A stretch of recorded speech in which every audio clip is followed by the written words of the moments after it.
डांट दी कैसे अरे संगतिया पुरान हो। ऐसे ही नहीं, पूरा दुनिया दीवानी है पवन सिंह की। उनके नाम पे नहीं, उनके काम पे दुनिया दीवानी।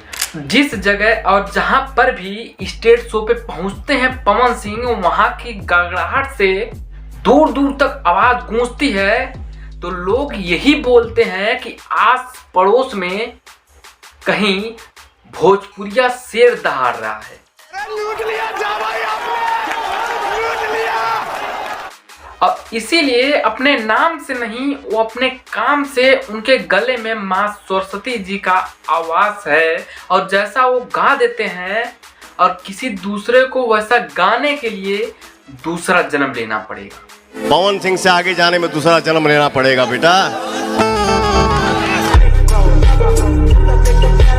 ऐसे ही नहीं, पवन सिंह का लोग दीवाने हैं, और जहां पर वो गा देते हैं वहां पर एक ट्रेंड सा बन जाता है। समय से ये रो रहा है। आप रोइए नहीं प्लीज। जीती भैया को चाहे गोपाल भैया को फोन करिएगा।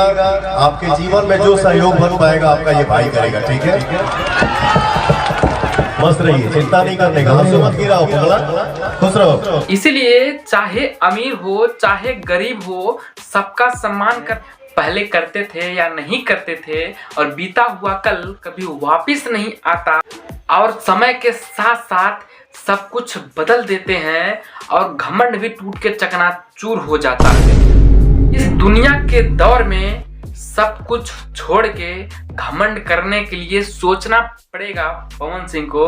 शायद कि उनको सोचने के लिए टाइम भी नहीं लगती है, और शायद उनका मूड बनने में भी थोड़ा वक्त भी लगता है ना। जो दुनिया इतना बड़ा स्टार बना दिया उनको, और उनके ऊपर अब घमंड करने के लिए वो पहले सोचेंगे। अब पहले जैसे पवन सिंह नहीं रहे, उम्र ढलती चली जा रही है, उससे पवन सिंह के अंदर लोगों का सम्मान बढ़ते चला जा रहा है। दोस्तों, आपको क्या लगता है कि पहले ही हैं या चेंज हो गए? सो यहीं पर वीडियो एंड करते हैं, चलते हैं। Bye bye. चैनल पे नए हो सब्सक्राइब करना, बेल आइकन पे दबा देना।